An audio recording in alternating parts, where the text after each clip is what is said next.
apa khabar? Sihat ke semua orang? Apa khabar petang ni? Sihat ya? Okey, so saya harap semua orang dalam keadaan yang baik-baik sahaja, ceria-ceria selalu, Cik Husna. Okey, lepas tu kemudiannya, yang mana yang lain-lain ni mana? Kamera ni tak on ni. Aduh, ini tidak adil. Saya on kamera, anda kena on kamera lah kan? Lepas tu hari tu kelas, ada satu kelas dia cakap macam tu kan, dia cakap, mengajar mestilah kena on kamera. Betul juga kan? Kamu nak dengar dan nak tengok juga. Insecure, Cik Haris, come on. Apa yang menyebabkan keinsecurean anda? Apa yang menyebabkan kamu rasa insecure? Apa? Cuba bagi. Give me one good reason. Kenapa kamu rasakan insecurity tu? Remaja-remaja macam kita ni mestilah sentiasa ceria-ceria, betul tak? So, remaja macam kita cuba dengar dan juga fahamkan ayat tu. So ada yang marah-marah, Sir ni bukan remaja. Saya remaja juga. Tengok muka depan kamera macam ayam je. Apa Cik Fatin? Apa yang ayam tu? Apa yang dimaksudkan dengan ayam tu? Okay, akhir remaja. Okay, so semalam exam sejarah China. Okay, any good news for me? China, any good news? Ada nota baru ke? Okay, kamu dia nota yang sama, cuma dia sambung kan? Cuba buka balik. Dia nota yang sama, tapi saya sambung dekat situ.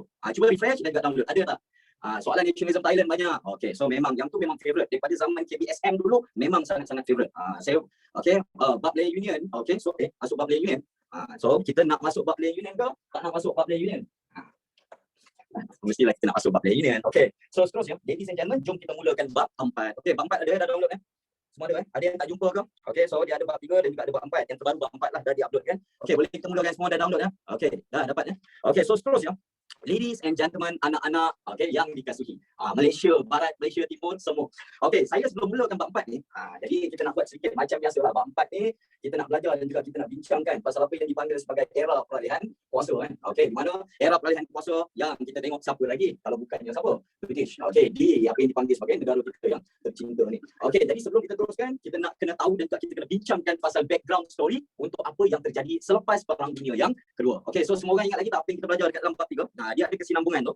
Okey, mana bab 3 dan juga bab 2 dia ada kaitan dengan apa yang kita panggil sebagai bab 4 ni lah. Okey, mana dekat dalam bab 4 kita nak bincangkan majoriti. Kita nak tengok dan kita nak bincangkan pasal apa yang dipanggil sebagai Malayan Union lah. Tapi sebelum kita bincangkan pasal Malayan Union, kita nak kena tahu dan juga kita nak kena faham apa yang terjadi right after the Second World War. Okey, so Cik Emma ada tengok tak gambar London selepas Perang Dunia yang Kedua? Pernah tak tengok image London after the Second World War? Cik Auni ke? Ada tak nampak? Tak ada nampak, tak pernah tengok. Okey, di mana simple je. Kamu kena fahamkan right after the Second World War, okay, London yang kita ada Big Ben. Semua orang tahu Big Ben. Yang jam besar tu. Lepas tu yang glamour kita ada London Bridge. Okey, yang orang nyanyi London Bridge is falling down, fell down. Okey, kena bom dengan apa yang kita kenali sebagai Luftwaffe. Di mana yang bom London merupakan Luftwaffe. Okey, bukan sejenis makanan dan juga tak ada kena-mengena dengan sebarang benda yang kamu fikirkan. Luftwaffe merupakan German Air Force ataupun tentera udara Jerman. Okey, di Luftwaffe dia bom Jerman pula bom London. Okey, hampir boleh katalah kebanyakan tempat-tempat yang utama semuanya telah dimusnahkan oleh bom. Okey, dan juga kanak-kanak dan remaja dibawa keluar daripada daripada London, semua dihantar balik ke kampung. Lepas tu kemudiannya kita tengok ni selepas okey, apa yang kita panggil sebagai seperingkas background story pasca Perang Dunia yang Kedua. Maksudnya 1945 onwards. Okey, di mana masa yang sama pula lelaki-lelaki dewasa lebih kurang 7/10 lelaki dewasa tidak bekerja. Jadi selepas perang. Jadi ada pula yang tanya, waktu perang okey ke? Kita kena faham kan, macam Cik Hajirah mungkin kita tanya, biar betul. Lepas perang tak ada pekerjaan je. Sebelum perang dan waktu perang pekerjaan banyak. Pasal apa? Sewaktu perang, okey, banyak barangan diperlukan. Setuju ke tak setuju? Tentera perlukan senjata, perlukan peluru, perlukan bom, perlukan pakaian, perlukan makanan. Jadi kilang-kilang ni banyak. Jadi masa yang sama pula, umur lelaki 16 tahun ke atas, okey, wajib join tentera.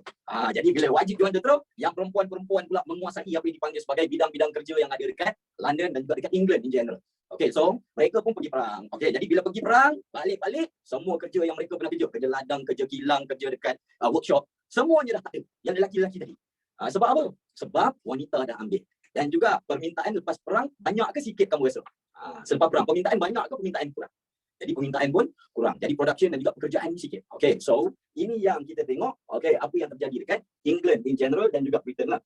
Jadi apa cara terbaik dan juga cara paling cepat bagi sebuah negara penjajah untuk dapatkan apa yang dipanggil sebagai nak recover balik ekonomi dia, nak pulihkan balik ekonomi dia? Simple. Dia beralih kepada tanah-tanah jajahan. Okey, di mana siapa contoh tanah jajahan? Kita lah. Di mana sebagai contoh kita dah tahu kita ni negara yang ada di Timur. Lepas tu kemudiannya kita ada tanaman apa? Getah. Yang British boleh ambil for free, yang infrastruktur dah wujud sebelum perang dan juga boleh jual semahal-mahalnya. Dan juga kita dijadikan pasaran boleh untuk produk-produk British. Jadi itu yang menyebabkan British selepas Perang Dunia Kedua, dia tak nak berikan kemerdekaan kepada kita. Dan juga bukan kita saja, dan juga 53 buah negara lain yang ada sekarang ni. Punya banyaknya tanah jajahan British, Cik Ma. Banyak. Negara dalam dunia ada 190 lebih. Okay, so 53 maksudnya 1/3 dunia di bawah penjajahan siapa? British. Jadi dia beralih kepada ni. Negara Commonwealth, yes, Cik Danish, very good. Okay, negara-negara Commonwealth. Sebab itulah ada pepatah orang putih yang dia cakap apa, British. Okay, the sun never sets on the British Empire. Matahari tak pernah terbenam dalam Empire British. Punya banyaknya tanah jajahan. Setiap kali bumi berputar, ada sahaja negara yang dijajah oleh British dapat cahaya matahari. Okay, including kita. Okay, so itu background story. Semua boleh ikut ke tak boleh ikut? Cik Najwa boleh tak? Okay, Cik Najwa boleh Okay, nampak macam ada Krusty Krab dekat belakang tu. Cool Okay. Mr. Crab tak ada Okay, dan juga Squidward, saya punya favorite otak lah. Okay, jadi itu yang kemudian kita tengok British dia kena patah balik. Jadi bila nak patah balik, dia nak recover balik dia punya apa yang dipanggil sebagai ekonomi, maka dia patah balik dan juga dia perkenalkan apa yang dipanggil sebagai BMA. Okay, di mana kita panggil sebagai British Military Administration. Dalam BM kita panggil, bolehlah kita panggil dalam BM, kita panggil PDB ya. Dekat dalam BM pentadbiran tentera British, dekat dalam English BMA, British Military Administration. Okay, jadi dia kena patah balik dan okay, ingat tak yang dekat dalam bab 3 itu? Ingat tak bab 3 itu kita belajar apa yang dekat-dekat penghujung tu. Bila tamatnya perang, apa yang berlaku dekat Malaya? Bila Jepun nyerah kalah, apa yang jadi dekat Malaya? Ingat kita ingat? Siapa yang keluar dari hutan dan mengganas? Siapa yang keluar dari hutan dan mengganas? Bintang 3. Jadi bintang 3 bila dia keluar, komunis bila mengganas, itu yang dia masuknya dia perkenalkan apa yang dipanggil sebagai BMA. Jadi BMA ni untuk pengetahuan anda, okey, diketuai oleh seorang lelaki yang bernama General H.C. William. Di mana diketuai oleh General H.C. William. Okey, di mana William ke William? William. Okey, di mana dia ni mengetuai dia mengetuai BMA dan tujuan dia BMA ni tujuan utama dia untuk mengembalikan apa yang dipanggil sebagai kestabilan, maksudnya kestabilan dekat negara jajahan dia orang ni lah. Okey, dan juga kemudiannya untuk memulihkan kepercayaan rakyat. Okey, di mana tujuan yang seterusnya untuk pulihkan kepercayaan rakyat. Okey, so pada siapa yang tak ingat kenapa penting untuk pulihkan kepercayaan rakyat? Okey, bila Jepun serang kita percaya lagi tak dengan British? Selepas Jepun menduduki kita percaya ke dah tak percaya dengan British? Tak percaya, kita tak suka dan juga kita tahu dia tak ikhlas pun sebenarnya jaga negara kita ni.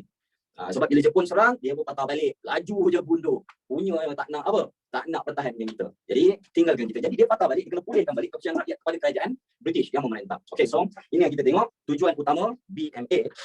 Okey, jadi kemudian kita tengok apa benda yang dia buat Okey, bila patah balik je, okey, apa yang dipanggil sebagai tindakan-tindakan ni lah. Okey, di mana antara tindakan yang telah dibuat oleh pihak BMA, okey, jadi kemudiannya dia arahkan semua senjata dipulangkan. Semua dia arahkan semua senjata-senjata yang dia pernah bagi dipulangkan. Okey, jadi senjata yang paling banyak dapat kepada siapa? MPAJA. Semua ingat lagi MPAJA? Malaysian People's Anti-Japanese Army. Ni lah, dia arahkan senjata dipulangkan. Okey, di mana saya nak tanya ramai tak yang pulangkan ataupun tak ramai yang tak pulangkan? Tapi apa yang kita tengok gagal. Disebabkan apa? Sebab majoriti anggota MPAJA dia tak pulangkan balik senjata. Okey, cik dia. Kenapa agak-agaknya MPAJA ni dia tak pulangkan balik senjata dia? Kamu rasa? Pasal apa? Sebab mereka nak gunakan 3 tahun selepas ni untuk lawan balik British. Semua ingat lagi tak 1948 what happens in Malaya? What happened in Malaya? Kita ingat. Selama 12 tahun tu bermulanya apa? Darurat. Betul. Jadi MPAJA dan juga PKM, okey, dia mulakan darurat gunakan senjata yang in the first place. Siapa yang bagi kepada pihak komunis ni? British. Jadi dia suruh pulangkan balik tapi gagal. Jadi yang tak ada dalam buku teks saya sampaikan tadi, dia nak pujuk BMA British, dia nak pujuk anggota MPAJA ni pulangkan balik senjata dia. Dia sampaikan offer. Siapa yang pulangkan balik senjata akan dapat RM150 dan juga akan dapat 1 guni beras. Okey. So kamu rasa tak apa Cik Daya, welcome to the class. 150 ni tahun 1945, kamu rasa banyak ke sikit? Banyak ke sikit? 150. Saya rasa dalam 3 bulan gaji. Dia nilai sekarang ni dalam 3 bulan gaji lah. Pasal gaji kita katalah dalam waktu tu dah RM50 1 bulan. Okey, jadi ini 3 bulan gaji dan juga 1 guni beras. 1 guni bukan guni yang ayah kamu beli tu Bukan, saya rasa lebih dari 1,500 Cik Dayang. Saya rasa mungkin dalam 4,000 kot. 3,000 lebih 4,000. Okey, mana 1 guni beras? Bukan beras yang sikit yang kamu tengok 5 kilo 10 kilo yang kamu beli tu Cik Ma. Yang ni yang guni yang 50 kilo yang besar. Siapa yang pulang senjata dia dapatkan ni. Tu pun kamu rasa ramai ke pulangkan ataupun ramai yang simpan? Ramai yang simpan senjata. Okey, so gagal lah. Okey, dan kemudian okey, kita tengok okey, dia turut juga apa gagal lagi? Dia turut gagal buat apa? Gagal bantras apa yang dipanggil sebagai jenayah. Okey, sebab waktu lepas perang banyaklah jenayah berlaku. Lepas tu masa yang sama kita tengok pula keganasan yang kita dah bincangkan antara kaum, terutamanya kaum Melayu dengan kaum apa? Cina, yang bab 3 kita dah belajar. Dan juga kita tengok dia gagal juga menghalang kegiatan kongsi gelap. Semua tahu kongsi gelap kan? Gangsters. Okay? Dan juga dia turut gagal menyelesaikan masalah yang paling besar, iaitu nak selesaikan masalah ketegangan antara kaum. Yang ada keganasan ni pun ada kaitan dengan ni lah. Okay, sebab lepas perang kan, bila Jepun keluar, British tak patah balik, imagine kita tak ada undang-undang buat sementara waktu. Jadi bila tak ada undang-undang, ramai orang yang ambil kesempatan. Mungkin bukan orang macam kamu, mungkin bukan orang macam saya, tapi ada orang yang ambil kesempatan. Oh, polis tak ada. Kamu bayangkan tiba-tiba kita tak ada polis 2 minggu. Komunis ambil alih Cik Hidayah, betul. Tapi bukan semua tempat. Dia cuma ambil contoh Batu Pahat, lepas tu dia ambil ada Kuala Lipis, sikit-sikit dia, bukan seluruh Malaya dia ambil. Jadi itu yang kita tengok, polis tak ada. Bayangkan dekat Malaysia sekarang ni, tiba-tiba polis cakap, okay, for 2 weeks, kami tak akan menjalankan tugas. Kamu rasa apa jadi dekat Malaysia? Cik Joanna dapat tak bayangkan? Memang huru hara lah. Traffic light, kamu rasa simple Malaysia. Orang akan ikut datang traffic light kalau polis cuti 2 minggu. Polis tak cuti pun orang langgar. Rentas negeri, contohnya Cik Hidayah. Polis jaga pun menyelinap juga. Okay, sobat okay, so by the way jangan beli kapet mana-mana Okay, scroll je. Sila beli dengan kapet di kedai Abang Hampiran rumah anda sahaja. Okay, so gagal bantuan jenayah keganasan kongsi gelap dan juga ketegangan kaum. Itu dia gagal. Jadi sebenarnya BMA tak ada apa yang dia berjaya pun. Sebab apa kamu rasa? Katakanlah soalan tanya kan. Katakanlah soalan tanya. Okay, soalan bertanya dengan anda. Okay, apakah sebab utama kegagalan BMA selepas Perang Dunia yang kedua? Cik Najwa nak cuba tak? Ni soalan kebat. Cuba Cik Najwa. Apa pendapat kamu? Ni soalan kebat. Okey, pada pendapat anda, mengapakah BMA gagal mengekang perkara-perkara ini selepas Perang Dunia Kedua? Come on. Kamu rasa pasal apa? Apa sebab utama dia? Simple. Sebab utama, okey. Sebab utama dia dekat atas. Di mana dia dah hilang apa? Kepercayaan. Jadi rakyat bila tak percaya, memang rakyat tak nak ikut lah.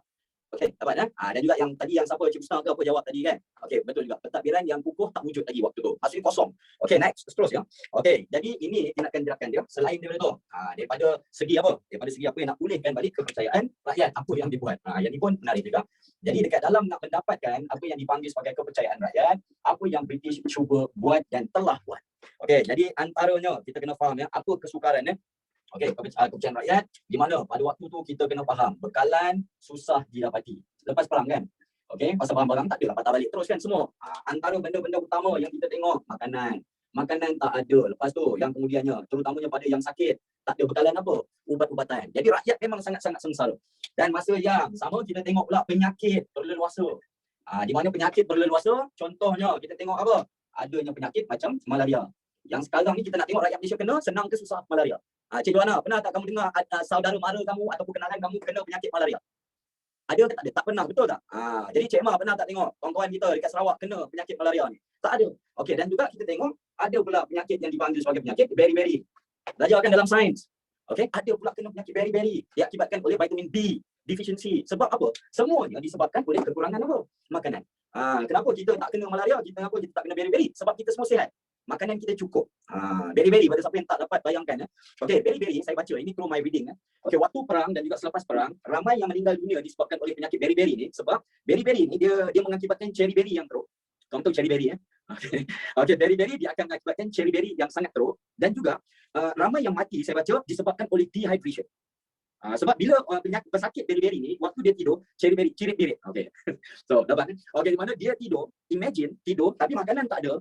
Waktu tengah tidur, jadi kamu mengalami cherry berry sewaktu tidur tanpa sedar. Tapi makanan tak keluar. Bukan najis tu makanan. Kamu rasa apa yang keluar? Air. Jadi bila air keep on keluar dari badan kamu, without kamu sedar, what will happen to our cells? Dia tak boleh function normally, lepas tu matilah. Yes, memang sakit macam ini. Kamu boleh baca banyak. Banyak yang dia penyakit beriberi ni takkan tak rasa cherry berry. Thank you. Dia tak rasa pasal yang keluar tu air sahaja.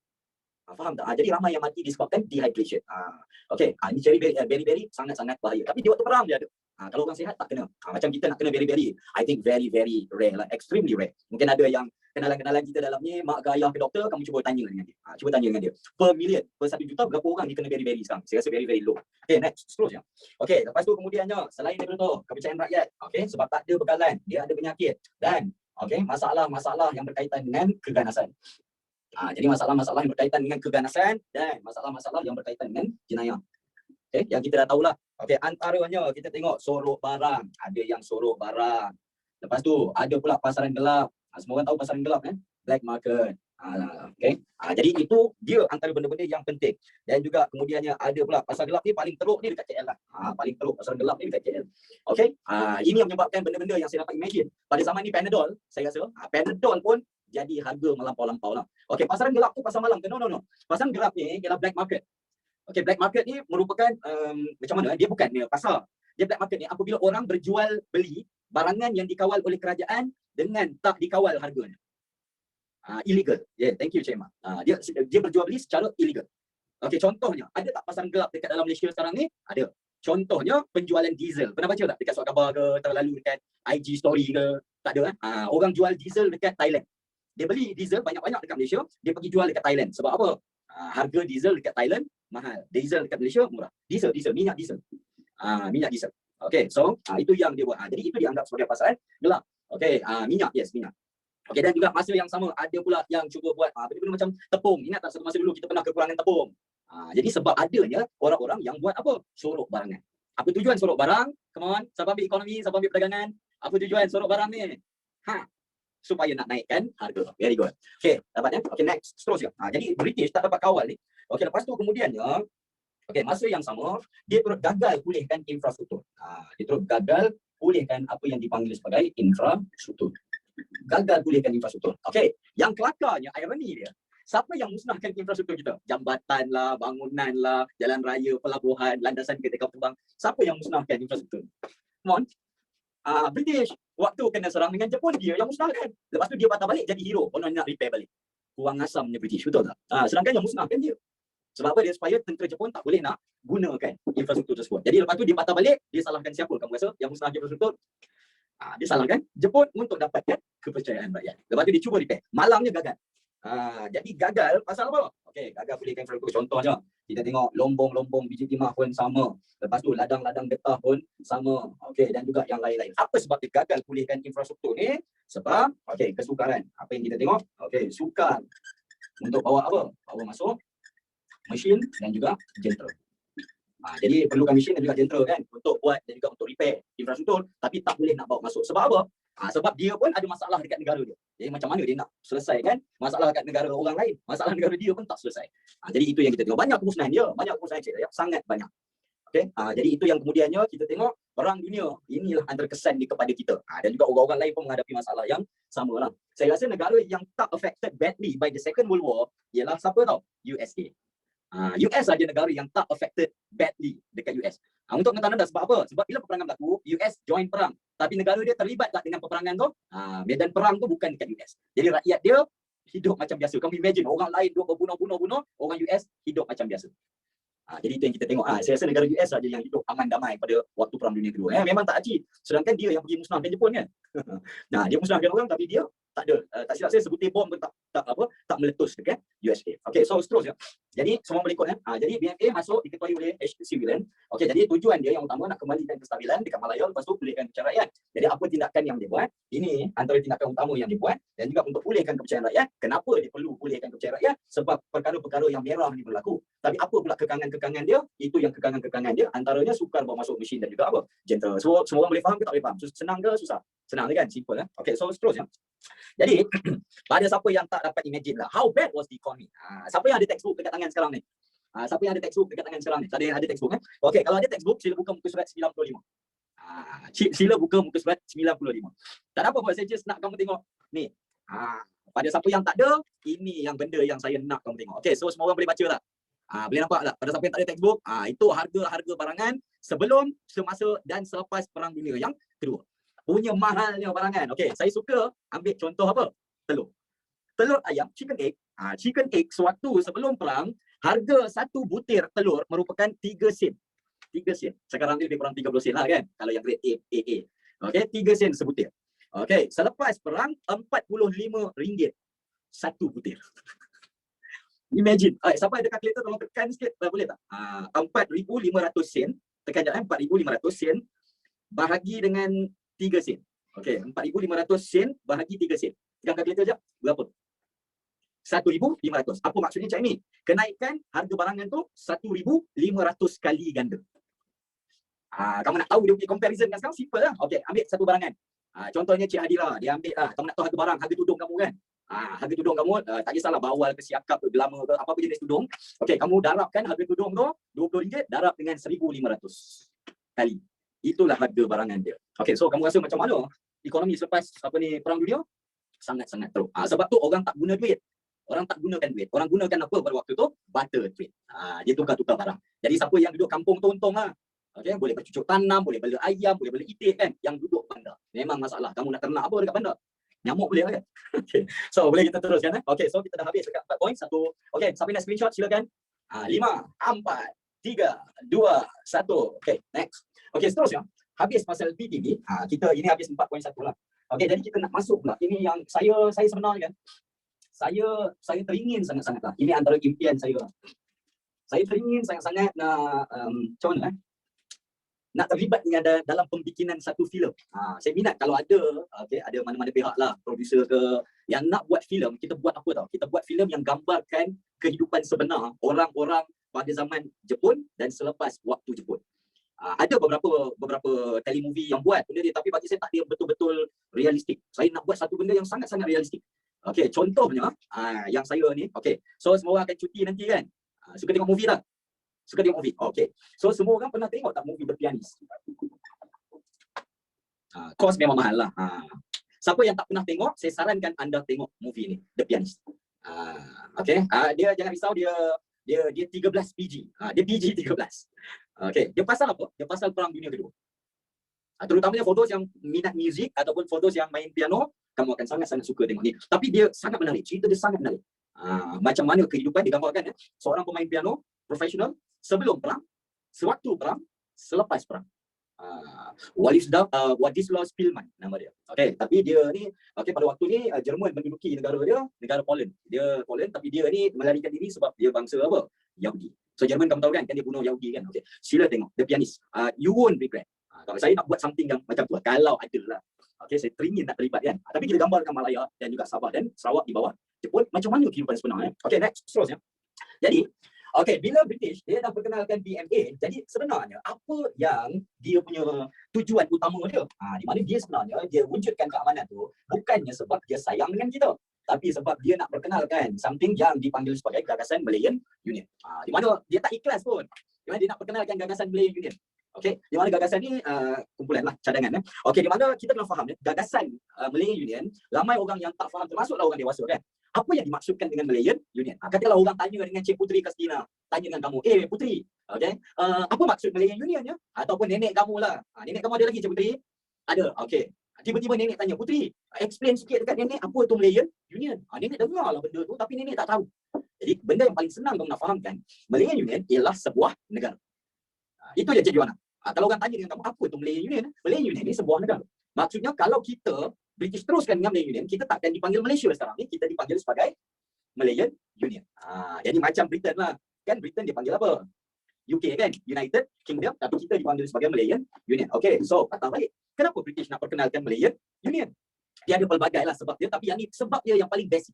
Okay, ingat lagi tak lepas perang dunia, apa jadi dengan ekonomi England? Bagus ke? Merudum. Merosot, betul? Jadi, apa yang dia nak ambil daripada kita? Biji timah dan juga getah. Setuju? Okey, tetapi apa masalah dengan Malaya? Kita percaya lagi tak dengan British? Kita dah tak percaya. Okey, jadi bila tak percaya pada British, siapa penduduk majoriti dekat Malaya? Kaum apa? Orang apa? Melayu. Siapa ketua orang Melayu? Sultan.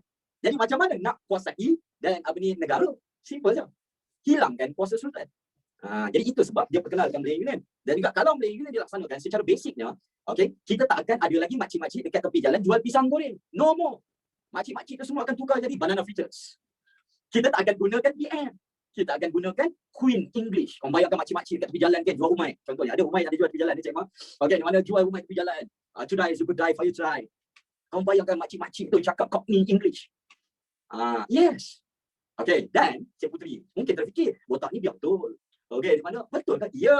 Ada negara yang jadi macam ni, contoh yang paling jelas ialah Jamaica. Kamu ada tahu tak pasal Jamaica? Okey, Jamaica ialah contoh Malayan Union yang berjaya. Jamaica, Cik Hidayah, negara Jamaica, Google, negara Jamaica. Dia ni adalah contoh Malayan Union yang berjaya. Maksudnya kalau katakanlah kamu nak tahu apa jadi dekat kita, kalau Malayan Union dilaksanakan, kamu tengok Jamaica.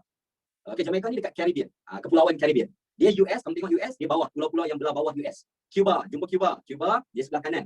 Belah bawah, sebelah kanan Cuba, dia ada Caribbean Islands. Okey, di mana? Contoh Jamaica. Okey, saya ambil orang yang paling glamour lah. Boleh dikatakan paling glamour dekat Jamaica lah. Pernah dengar kan nama ni? Usain Bolt. Dia Jamaican. Okey, saya nak tanya. Okey, Usain Bolt, dia bercakap bahasa apa? Bila orang interview dan juga percakapan harian, dia bercakap bahasa apa? Usain Bolt. Ya, pelari English. Sedangkan adakah dia British? No. Lepas tu, mereka punya budaya, mereka ikut budaya siapa kamu rasa dekat Jamaica? Dia tak ada budaya dia sendiri. Budaya dia semuanya diambil daripada siapa? British. Sampaikan tahap, tak silap saya, 1960-an, kerajaan British nak bagi kemerdekaan kepada Jamaica. Nak bagi kemerdekaan. Okey, Jamaica dah sampai masa kamu semua kena merdeka. Lepas Malaysia terbentuk kan? Okey, lepas Malaysia terbentuk, okey, dia cakap, okey, kami nak bagi kemerdekaan. Kamu tahu apa yang orang Jamaica cakap? No man, we don't want independence man. We want to stay British man. Imagine, kalau Malayan Union dilaksanakan, tadi ada kawan kita tanyakan, what will happen to us? Okay, kita akan jadi macam Jamaica lah. Tak akan wujud orang Melayu, kaum Cina, orang Iban, Melanau, Bidayu. Tak akan wujud. Kita semua bangsa apa? Malayan Union. Apa kesepian kita? Kita tak akan nyanyi lagu negaraku. Okay, kita akan nyanyi God Save the Queen. Ya, macam saya cakap tadi lah, makcik-makcik dah tak ada jual pisang goreng dah, banana fritters. Okey, itu yang terjadi. Kita akan hilang kita punya identiti. Apa sebab British nak hilangkan identiti? Supaya boleh kontrol kita punya politik in order to control kita punya apa? Ekonomi. Okey. Agama jadi Kristian tu tak adalah macam ni. Tapi saya rasa dia tak akan wujudkan agama rasmi Kristian tu. Tapi apa yang kita tengok, kita akan hilang kita punya budaya dan juga cara hidup kita. Jadi itu yang British. Macam kita dah bincangkan, British dia tak akan ganggu apa? Agama, betul tak? Dia tak berani ganggu agama supaya dia nak dapat kekalkan, dapat sokongan. Okey, jadi dia berkenal dalam Malayan Union. Jadi apa idea dia? Okey, di mana kita kena faham ya. Okey, mereka ni bercadang nak bentuk apa yang dipanggil sebagai Malayan Union. Okey, di mana mereka rancangan Malayan Union yang telah diisytiharkan. Waktu kerajaan ni dipanggil sebagai Kertas Putih 6274. Okey, British telah buat apa yang dipanggil sebagai Kertas Putih 6274. Okey, di mana yang ni merupakan apa yang dipanggil sebagai rancangan Malayan Union. Maksudnya dipanggil sebagai warta kerajaan, okey, untuk wujudkan rancangan Malayan Union. Jadi ini benda yang British nak wujudkan kan negara kita. Yang ni diluluskan oleh Parlimen British. Maksudnya dia setuju nak buat tu. Okey, dan kemudiannya apa yang ada dekat dalam tu, dia akan jadikan kita, sebab dia akan tukar kita, dijadikan kita sebagai pentadbiran berpusat. Dia nak jadikan kita pentadbiran berpusat di bawah jajahan British. Okey, di mana kamu nak faham apa yang British cakap, dia nak jadikan kita sebagai British Crown Colony. Pernah dengar tak frasa tu? British Crown Colony. Di mana British Crown Colony ni maksudnya tanah jajahan mahkota British. Tanah jajahan mahkota British. Okey, mungkin ada yang tak faham. Sir, bukankah sebelum ni kita belajar, waktu kamu belajar negeri Selat, negeri Melayu Bersekutu, negeri Melayu tak bersekutu, bila tingkatan berapa? Tingkatan berapa kamu belajar yang detail? Form 3 kan? Okey. So, bukankah kita memang sebelum ni dah tanah jajahan British? Okey. Di mana dulu British tak rule directly. Sebelum perang, dia tak rule directly.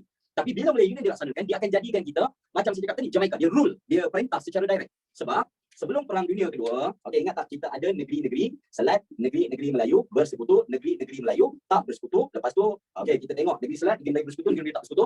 Yang direct under British sebelum 1945, yang mana satu? Which one? Under direct British rule. Come on, daripada tiga ni, satu je. Yang ni direct under British rule.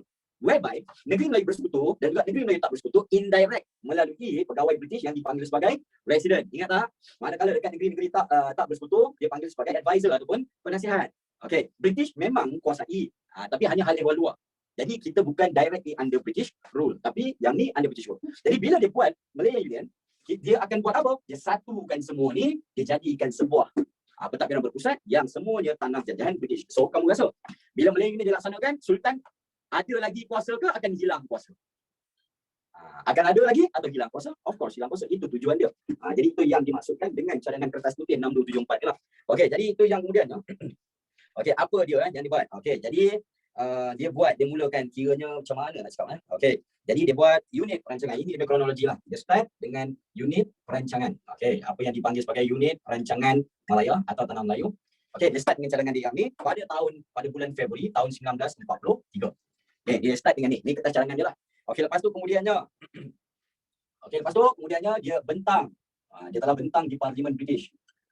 Okey, di mana dia bentangkan dekat Parlimen British. Okey, tapi kamu rasa ada tak penentangan? Ada penentangan lah. Okey, jadi di Persatuan Pelajar Melayu Britain. Okey, hantar memorandum. Maksudnya memorandum tu sokong ke kamu rasa menentang? Menentang lah. Okey, lepas tu kemudiannya menentang apa? Mereka menentang terutamanya apa yang dipanggil sebagai prinsip kerakyatan secara jus soli. Yang ni yang mereka tentang sangat-sangat. Okey, mana pada siapa yang tak faham apa tu? Okey, jus soli maksudnya kerakyatan yang berdasarkan tempat lahir. Saya ulang sekali lagi, dia bukan sejenis jus. Kerakyatan yang berdasarkan tempat kelahiran. Okey, maksudnya kalau kamu lahir di mana-mana tanah jajahan British, kamu boleh dapat kerakyatan Malayan Union secara jus soli. So, awal-awal kelas tadi, okey, saya dah cakap tak, berapa banyak negara Commonwealth sekarang ni? 53. Betul? Imagine semua yang lahir dekat 53 buah negara tu basically boleh jadi rakyat Malayan Union. Faham ke tak faham? So sebab itulah Tok Nenek kita lawan benda ni. Imagine orang yang lahir dekat Bangla bawah British kan, Bangladesh, boleh dapat kerakyatan gitu. Sebab dia dikira sebagai mana-mana tanah jajahan British. Jadi itu yang menyebabkan kita tak puas hati. Jadi itu yang kerakyatan jus soli ni ditentang oleh orang-orang Melayu. Okey, lepas tu kemudiannya okey, kita tengok pula. Okey, Tan Cheng Lock juga hantar memorandum. Di mana kita tengok ada pula Tan Cheng Lock dia turut hantar memorandum. Okey, hantar memo juga. Di mana apa yang dia hantar memo tu tentang apa yang dipanggil sebagai masa depan Malaya. Dia risaukan pasal masa depan Malaya lah. Okey, lepas tu masa yang sama waktu tu lah. Okey, selepas tu tak berapa lama lepas tu itu yang dikeluarkan kertas putih 6274 tu. Jadi kertas putih 6274 dibentangkan. Okey, dapat Okey, next seterusnya. Tadi sampai tanya soalan tu saya tak sempat tengoklah soalan tu. Okey, lepas tu kemudiannya dia laksanakan Malayan Union. Jadi Malayan Union MU tak aci sebab boleh duduk negara. Iyalah, tak aci lah sebab tu kita tak sokong jus soli ni. Okey, Malayan Union dilaksanakan. Lepas perang dia laksanakan. Okey, di mana dia laksanakan pada 1 hari bulan April tahun 1946. Kamu tengoklah indirect ni, punya jahatnya tau British ni. Bila dia perkenalkan Malayan Union? Apa tarikh yang dipilih? First, April 1946 yang terkenal dengan orang panggil apa? April Fools Day. Jadi, kamu tengok British dia punya sense of humor dia kan. Dia perkenalkan Malayan Union pada 1 April 1946 untuk gambarkan apa? April Fools Day. Kalau dilaksanakan pada 1 April, jadi who were the fools? Who were the fools? Who were the fools? Kalau dilaksanakan Malayan Union ni, kita lah. Kamu nampak British. Tengok 1 April 1946 dia pilih. Dalam banyak-banyak tarikh lah kan. Okay, so inilah seringkas dia punya cadangan dan sampailah pelaksanaan dia pada tahun 1946. Okay, itu je. Okay, dia start dengan ini perancangan tak Malaya. Okay, 43 waktu perang. Lepas tu, pasal apa saya rasa tahu waktu perang, British dah dapat tahu dah dia punya ekonomi dah start teruk dah. Pasal perang guna duit banyak ke sikit.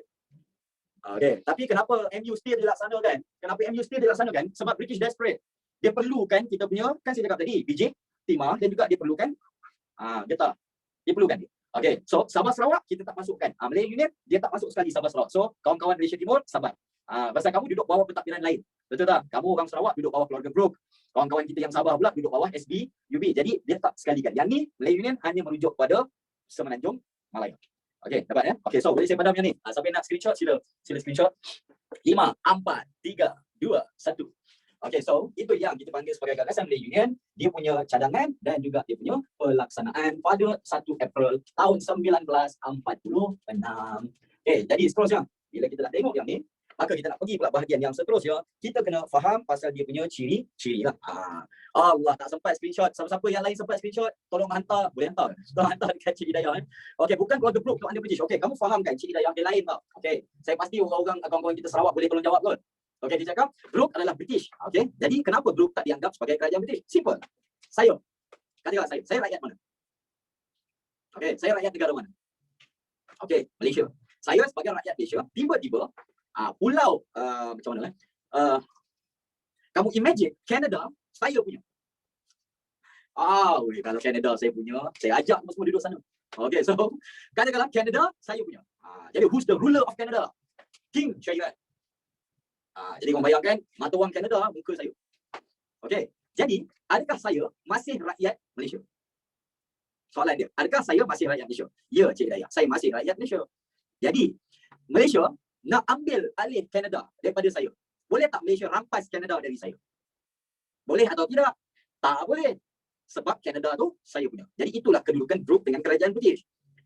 Brooke memang rakyat British tapi dia pemilik Sarawak. Jadi kerajaan British nak ambil Sarawak directly tak boleh, kena dia yang serahkan. Itu kita akan bincangkan dalam 4.7. Don't worry. Jadi saya rasa dia jual beli. Okey. Brooke ada kawasan yang dia beli, ada kawasan yang dia rampas. Tapi dalam nak merampas negeri Sarawak tu macam-macam keganasan dia buat lah. Dan terutamanya orang yang paling banyak dibunuh ialah orang-orang Iban. Orang Brooke, James dan juga yang lebih ganas saya baca Charles Brooke banyak bunuh orang-orang Iban yang cuba lawan siapa? Yang cuba lawan keluarga Brooke dan juga British yang take over tanah dia kan. Yalah, imagine tiba-tiba orang datang rumah kamu kan. Orang datang rumah kamu. Okay, so semua keluar. Orang datang rumah kamu, so kamu keluar. Okay, kenapa? Hari ni kami punya. Apa perasaan kamu? Sama juga orang Iban. Dia marah sebab tu lah. Sebab Brooke datang ambil je tanah dia. Okay, next. Jadi gagasan Malay Union ni, kita kena faham pasal apa? Kita nak kena bincangkan pasal dia punya ciri-ciri perlembagaan dia lah. Okay, mana gagasan Malay Union, kita nak tengok sikit. Ni last untuk hari ni. Kita nak bincangkan seringkas pasal apa yang dipanggil sebagai ciri-ciri perlembagaan Malayan Union. Okay, mana ciri perlembagaan secara umumnya, kita tengok dari segi pentadbiran. Satu, kita tengok dari segi pentadbiran dulu. Okey, di mana pentadbiran ni secara umum kita boleh pecahkan pula kepada 3.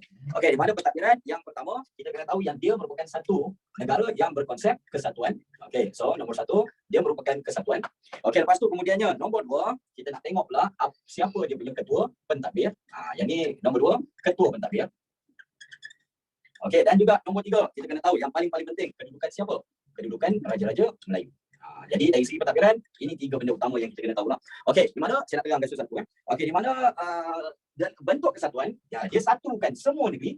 Dia satukan semua negeri Melayu. Okey. Dan Pulau Pinang serta Melaka. Singapura tak dimasukkan. Okey. Jadi semua ni duduk dekat bawah sebuah negara. Kiranya dijadikan dari sebuah negara. Penang dan Melaka, Singapura dikecualikan. Singapura dia straight direct under British. Okey, jadi buat pekak waktu dia datang. Maksudnya kamu maksudkan buat pekak waktu keluarga Brooke nak rampas tanah orang Iban. Okey, kamu buat pekak, apa yang kamu rasa tindakan British? Kamu buat pekak, dia tembak telinga kamu. Betul? Yes. In a way, kita akan kalah. Kamu sign agreement, kamu terpaksa serah. Kamu tak nak serah, dianggap kamu pemberontak. Dia perang dengan kamu. Itulah dia kolonialisme, penjajahan, imperialisme. Okey, so seterusnya. Okey, ketua pentadbir pula. Ketua pentadbir dia diketuai oleh seorang governor. Dia governor, dipanggil sebagai governor. Governor ni maksud jajahan British lah. Okey, yang dilantik oleh Raja England. Dalam kes kita, yang first ni, kita siapa first governor kita? Sir Edward Jen. Okey, dan kemudiannya ada pula majlis eksekutif dan juga majlis perundangan.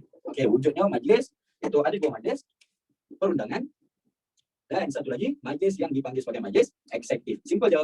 Perundangan ni kerja dia gubal undang-undang, eksekutif kerja dia laksana undang-undang. Tapi kamu rasa ada tak majlis-majlis ni yang duduk, yang adanya rakyat Malaya, rakyat tempatan ada tak dalam ni kamu rasa? Tak ada, semua British. Okey, dan kemudiannya, okey, Sultan. Sultan, dia hanya bincangkan.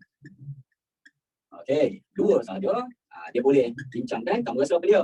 Agama, Islam, dan juga yang dia boleh bincangkan adat istiadat Melayu. So, kuasa pentadbiran ada tak dekat tangan Sultan bawah Malay Union? Tiada. Zero, nil, zero, nada. Tak ada. Okey, dan kemudiannya yang paling panas. Yang orang-orang paling tak puas hati lah. Pasal dia punya kewarganegaraan. Okey, di mana dekat dalam dia ada 2 yang utama. Satu di pentadbiran, satu lagi kewarganegaraan. Okey, jadi dari segi kewarganegaraan, dia punya prinsip asas dia mengamalkan apa yang dipanggil sebagai prinsip jus soli. Sebagai prinsip kewarganegaraan dia. So itu yang tok nenek kita tak suka tu. Siapa-siapa yang lahir dekat mana-mana tanah jajahan British boleh dapat kerakyatan dengan sangat-sangat mudah. Okey, dan semua yang lahir di tanah Melayu dan Singapura automatik menjadi apa? Rakyat Malayan Union. Okey, ini pula yang kedua. Automatik jadi rakyat Malayan Union. Okey, dan kemudiannya kalau kamu 18 tahun ke atas, okey, tinggal 10 hingga 15 tahun dekat sini akan dapat kerakyatan. Itu je syarat dia. So kamu rasa senang ke susah dapat kerakyatan? Sedap nama Malay Union lah. Yalah sedap. Sedap nama tak semestinya benda tu baik. Betul tak? Nama sedap tak semestinya baik. Okey, contohnya methamphetamine. Tahu tak methamphetamine? Bunyi sedap. Nak eja pun susah. Methamphetamine ialah apa? Dadah. Okey. Next. Dan kemudiannya siapa-siapa yang kurang 18, yang bawah 18, parents warga negara akan dapat kewarganegaraan. Siapa-siapa yang bawah 18, parents warga negara, dia akan dapat kewarganegaraan. So itulah yang inilah dia yang menyebabkan penentangan oleh tok nenek kita. So perlembagaan dia, isi yang utama dia ada dua. Satu dari segi pentadbiran. Okay, jadi kena umur 28 baru jadi kerakyatan. Okay, so bukan. Yang 18 tahun ke atas, tinggal 10 hingga 15 tahun dekat Malaya dapat kerakyatan. Maksudnya, dia datang ke Malaya umur 3 tahun. Boleh faham? Dia datang ke Malaya ikut parents dia umur 3 tahun. Jadi by the time 18, dia dah tinggal dekat Malaya dah berapa tahun? Dia sampai sini 3 tahun. So, bila cukup 18 tahun, dia dah tinggal dekat Malaya berapa tahun? 15 tahun. So, dia dapat kerakyatan. Faham tak? Semudah itu dapat kerakyatan. Okay, tapi 10 pun dah cukup dah.